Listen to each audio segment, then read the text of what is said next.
Very good evening to everyone who's joined in for this webinar. Um, Today I'll be talking about how social enterprises can utilize digital health and citizen engagement to deliver integrated person-centered health services. I'm currently a PhD scholar at UNSW Sydney, and my supervisors are Prof. Dr. Xiao Tang Liao, Dr. Mahfouz Ashraf, and Dr. Padmanabhan Narasimhan. As is traditional, I'd like to begin with an acknowledgement of country. So I'm currently based in Fairfield, and I'd like to acknowledge the Cabrogal people of the Darug Nation. So start from a much broader perspective. Quite recently, we heard that we had the Declaration of Astana, which refocused the WHO on primary health care following the initial declaration of Alma-Ata. This reiterated the need for health services, particularly primary health services, to reflect changing health needs that are associated with aging populations. Most recently, we've seen also the COVID-19 pandemic, and this is another emerging change. We move forward. This necessitates new models of care, and the principles that these new models of care will be designed around is articulated in the WHO framework for integrated people-centered health services. As you can see here in the diagram, this framework consists of 5 strategic aims. That is, empowering and engaging people, strengthening governance and accountability. Number 3, reorienting the model of care. 4 is coordinating services within and across sectors. And finally, creating an enabling environment. While we know what we're moving towards, we also have to account for the changing landscape. And that's characterized by, I've already mentioned, changing health needs and poorly resourced health systems, but also global income inequality, a growing suspicion of public institutions, currently the COVID-19 pandemic, and recent changes characterized by the digital revolution. We have more wealth than we have ever had before in the history of human civilization. The collision of digital and the social is producing phenomena like Society 5.0, where we have greater connectedness than we've ever had before. And another emerging feature is that of digital health, which we'll hear more about soon. And these present a series of challenges and opportunities that we need to account for in moving forward. So in the light of these global transitions, we have to ensure that health services account for these, specifically the integrated people-centered health services that we'll be focusing on. And these need to be digitally enabled. This addresses the Sustainable Development Goal number 9. They need to be financially sustainable and promote equitable and inclusive economic growth. That's as characterized by SDGs 8 and 11. And they also need to be socially accountable to users, citizens, and the community. And that's SDG 16. The WHO Commission on Health, Employment, and Economic Growth back in 2016 called for the use of 3 innovations that arose in different fields and now have great relevance to the field of health. And the first is social enterprise, which it describes as being a private sector, socially oriented solution to serve the unserved. The second one is digital technologies and health. That includes telemedicine, e-health, m-health, decision support, EMRs, and information systems, which we will place under the umbrella of digital health, and engaging citizens and communities throughout the implementation of these health services.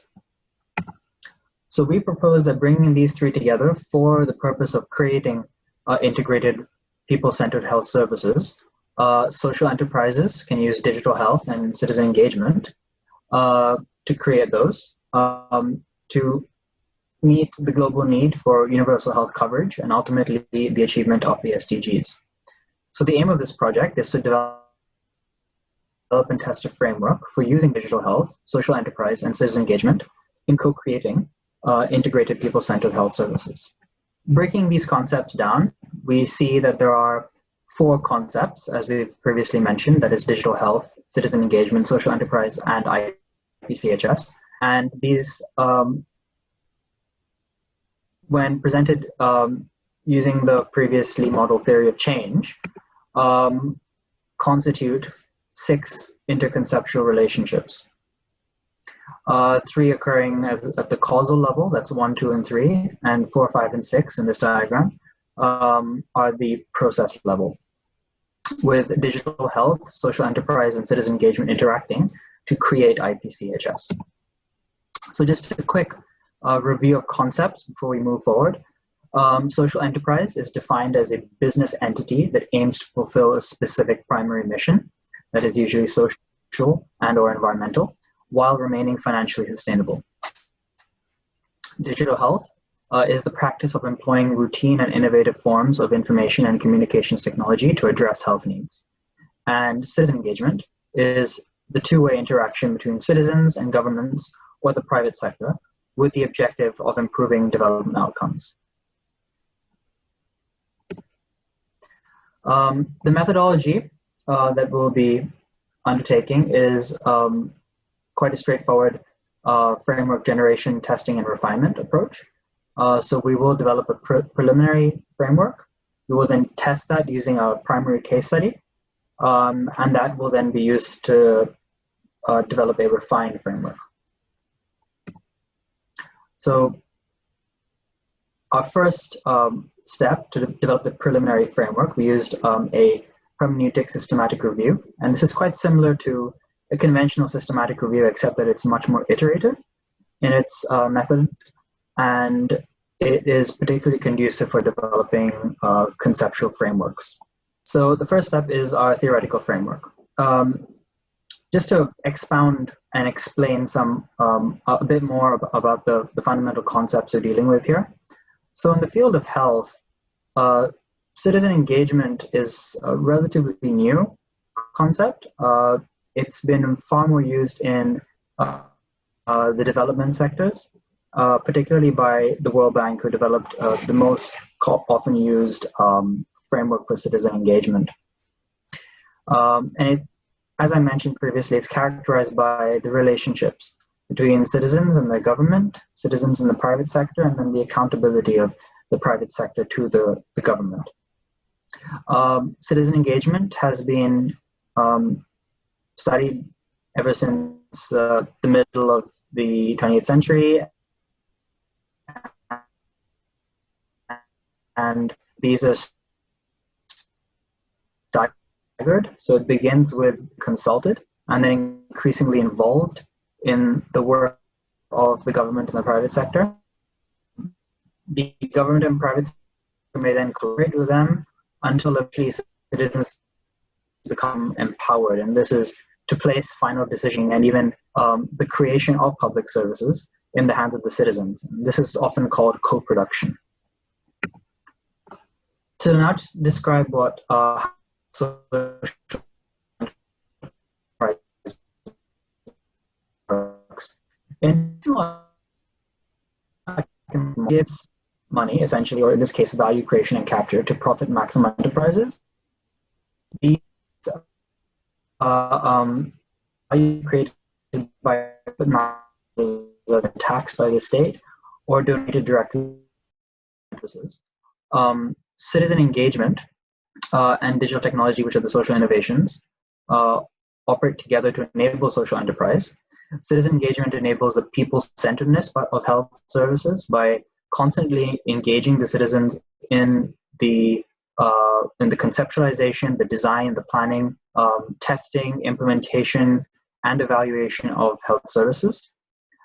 Digital technology, in turn, facilitates the integration and the coordination that is required for integrating services horizontally and vertically between different care and cure and care sectors.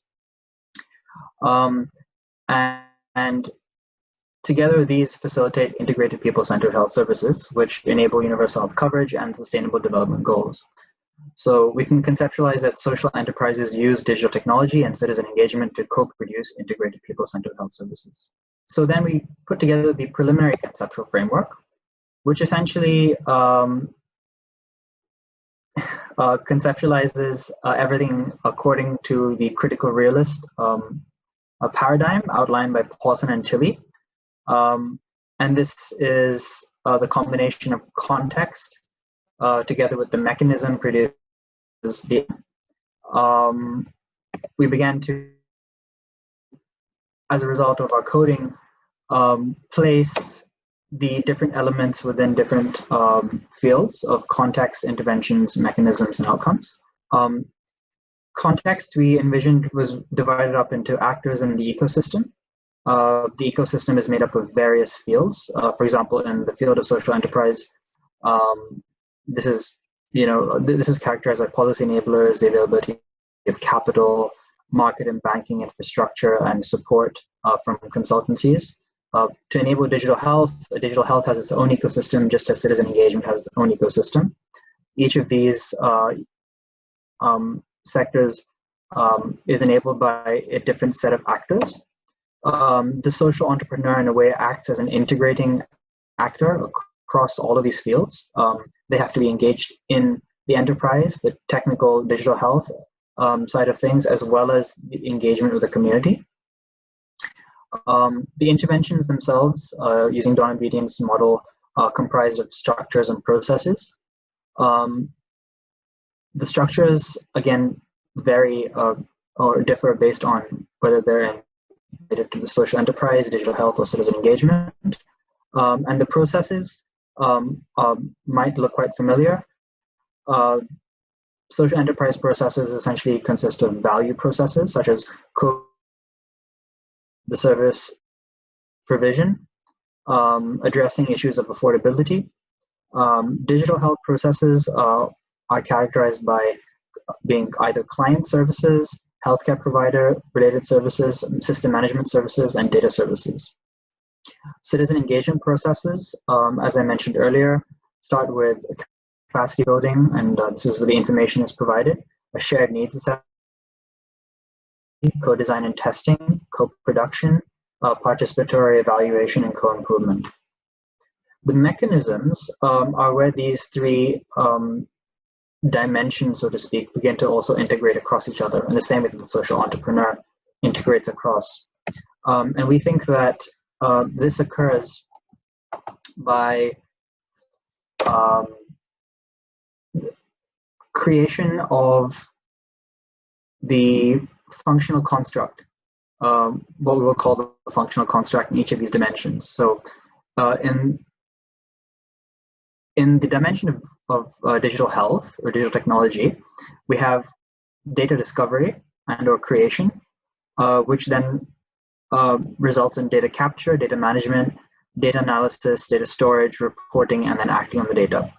And this is essentially the data lifecycle, which is quite commonly used and has been quite commonly used for decades in information and communication technology research. We think that this facilitates the creation of what is essentially social capital. Social capital is co-created by involving society in the process of delivering services. So greater citizen participation leads to greater uptake of information, better identification of needs, better service co-production, and that co-production then results in greater amounts of social capital being created.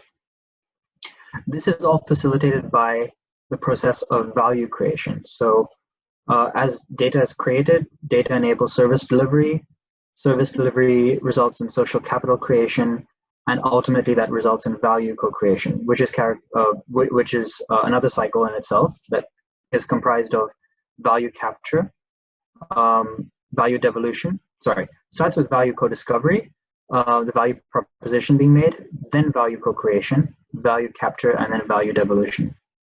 So that cycle can continue. And each of these occurs in its own dimension, so to speak. but it is each of these functions operating by itself that enables the other dimensions, and data is obviously at the core of it all.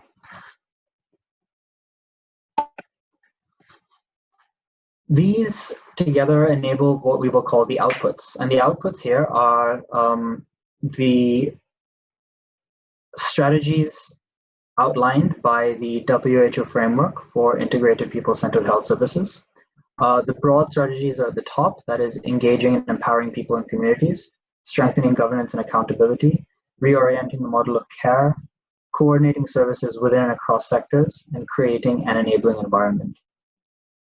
And finally, the outcomes that we can measure vary depending on what we're trying to measure and what dimension we're trying to measure it in. We could measure conventional service outcomes. We can then look more at the more downstream health outcomes, like personal health outcomes and population health outcomes. We could also consider the socio-political outcomes, such as the generation of social capital, citizen influence, the community's capacity to act, the level of democratic participation, the nature of the citizen-provider relationship, and the accountability between providers, the citizens, and the government. We could look at socioeconomic outcomes such as employment, economic growth, and income generation. Socio-technical outcomes such as digital literacy and community capacity for engaging in digital participation. And sociocultural outcomes such as inclusivity, diversity, and equity. In practice, we model this as the relationships between various actors, actors being individuals and or organizations. So as you can see here from this diagram, the social entrepreneur is within the social enterprise, which engages the digitally engaged citizenry to enable digital health service delivery. The processes are listed in the red box in the center. But this is only possible because of the interactions between the social enterprise, the community organizations, the governance by the government, provision of funding by financiers, and the support of the enabling environment. Individual or providers within that environment include social and allied care, general practitioners, hospital care professionals, and community health workers. But beyond the field of health, it also includes business consultants, informatics professionals, and all sorts of other service providers. Ultimately, this enables IPCHS, and we can measure those as economic, health, and social outcomes. So this diagram somehow tries to capture the actor network that would enable this the activity of the social enterprise.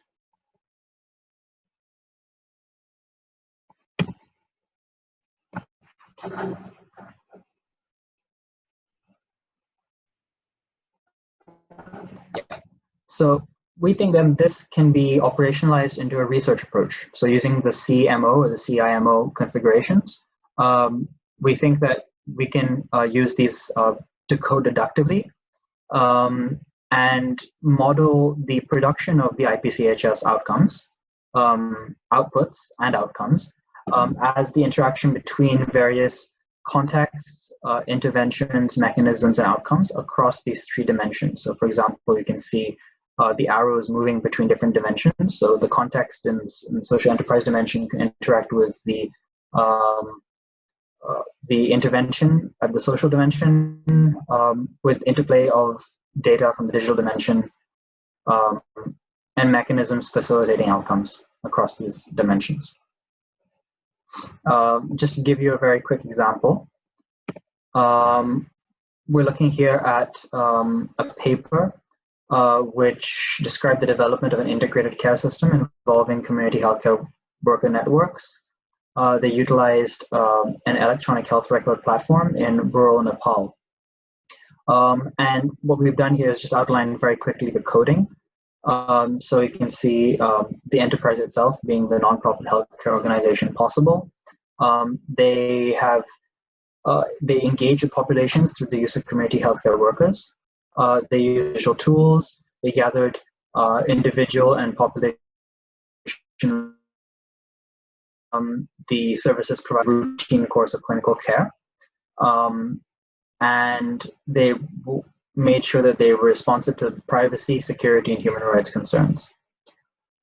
And so these map directly to the 3 dimensions I mentioned earlier, but then also to the IPCHS, as we will see in our next example. So in order to test this framework, we will be using the case example of Community Health Alliances in southwestern Sydney.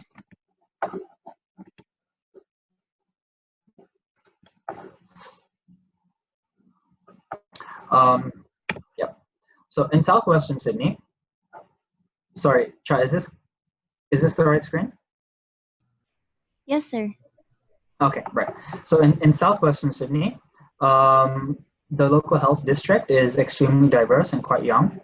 44% of inhabitants were born overseas, with 51%, that's more than half, speaking a language other than English, and 21% are children aged 0 to 14 years old. It is predicted to have to grow by 33% in the years from 2016 through to 2031. The local health district is also the setting of the primary health network in southwestern Sydney, which is in turn divided up into local government areas. Most local government areas, or LGAs, have levels of disadvantage higher than the state average, with a predominance of non-communicable and chronic disease. Typically, age and behavior-related factors are involved, and this necessitates integrated primary and social care. Just to give you a quick comparison between 2 local government areas in the southwestern Sydney region, the examples that we'll be using are Fairfield and Wollondilly. Fairfield is typically very urban, with high levels of socioeconomic disadvantage and high diversity, while Wollondilly, which is considerably more rural or described formally as peri-urban, has low levels of socioeconomic disadvantage and low levels of diversity. So in these local government areas, the southwestern Sydney primary health network is working with the local councils in each of these local government areas to use community health alliances as a means of integrating primary and social care. So community health alliances are a population health approach for people sharing a common area of residence, a sociocultural characteristic or health need, and they are characterized by a shared mission, shared resource needs, and acquiring or developing necessary organizational knowledge and skills. So the objective of our study is to investigate how community health alliances operate as social enterprises that utilize digital health and citizen engagement to co-produce integrated people-centered health services, and to ultimately test our preliminary conceptual framework on the utilization of digital health, social enterprise, and citizen engagement for the co-production of IPCHS. So the design that we will be using is the case study methodology, and we will be conducting 2 case studies comparing the Wollondilly Community Health Alliance and the Fairfield Community Health Alliance. Just to quickly outline the approach,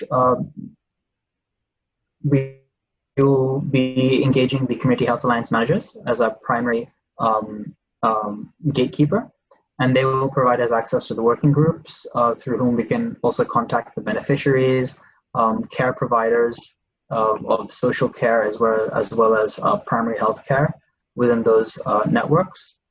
To collect the data, we'll initially begin by looking at reports and archives, progress reports and technical reports. We will analyze these using a documentary analysis. We'll also conduct in-depth interviews with the stakeholders that the Community Health Alliance managers will link us to, and then triangulate between these to establish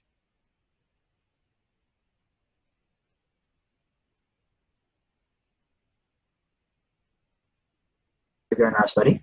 And the instrument coded. We're going to use deductive and inductive coding according to the principles of qualitative data analysis. And just to quickly provide some preliminary results. We looked at things such as organizational structures between, for example, the Southwestern Sydney Integrated Care Council and the working groups, the individual working groups of the Wallandilly and the Fairfield Health Alliances. And the organizational structure ensures accountability to beneficiaries.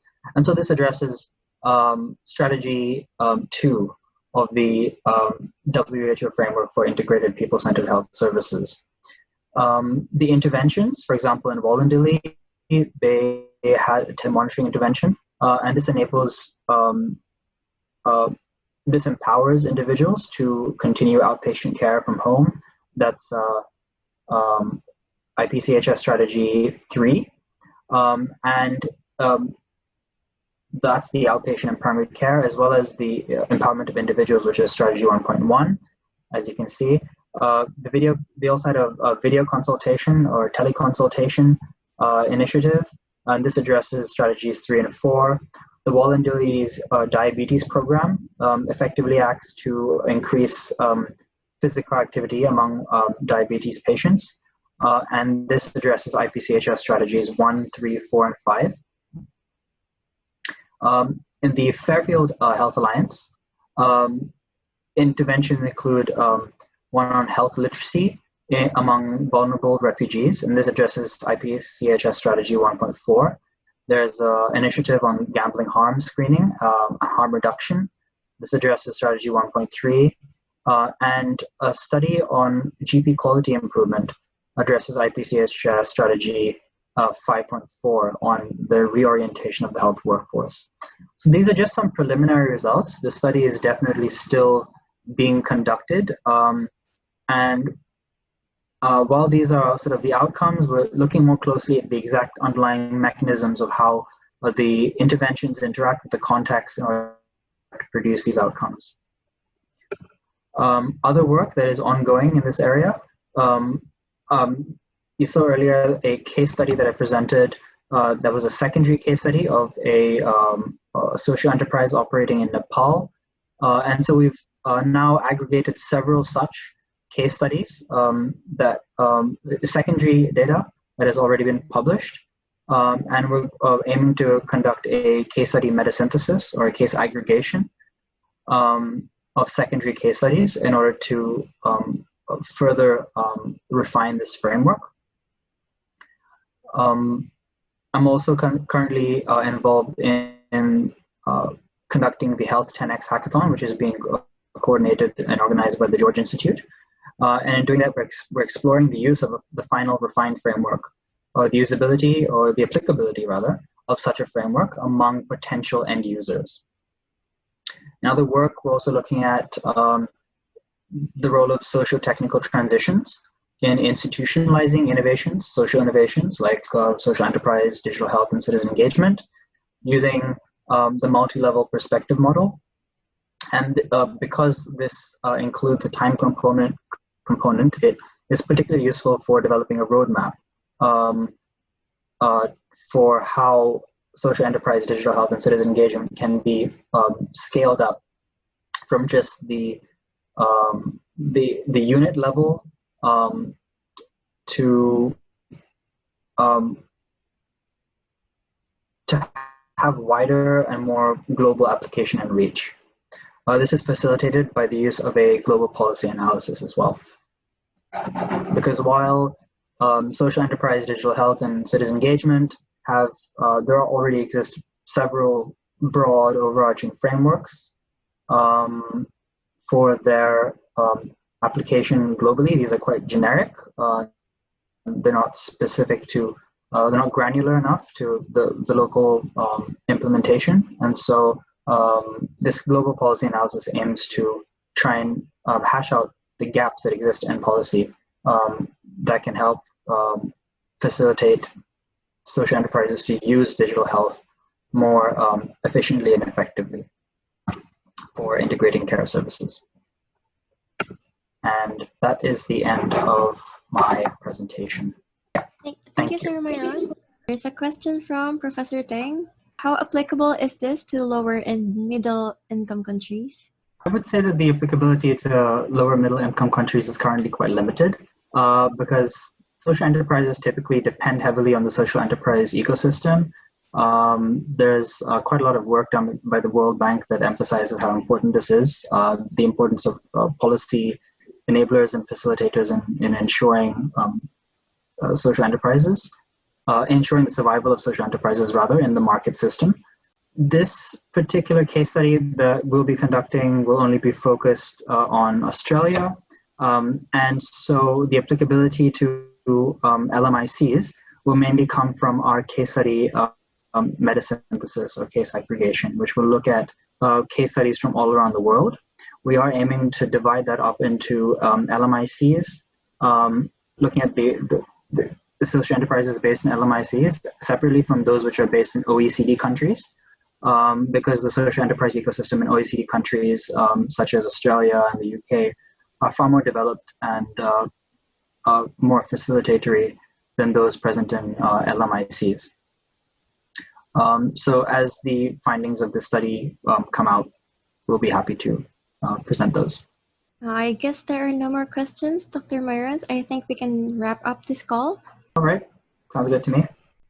Yes, thank you so much for joining us for the second time, and we hope to see you all again in our upcoming webinars. That's every Monday at 6 p.m. Thank you, everyone. Have a good night.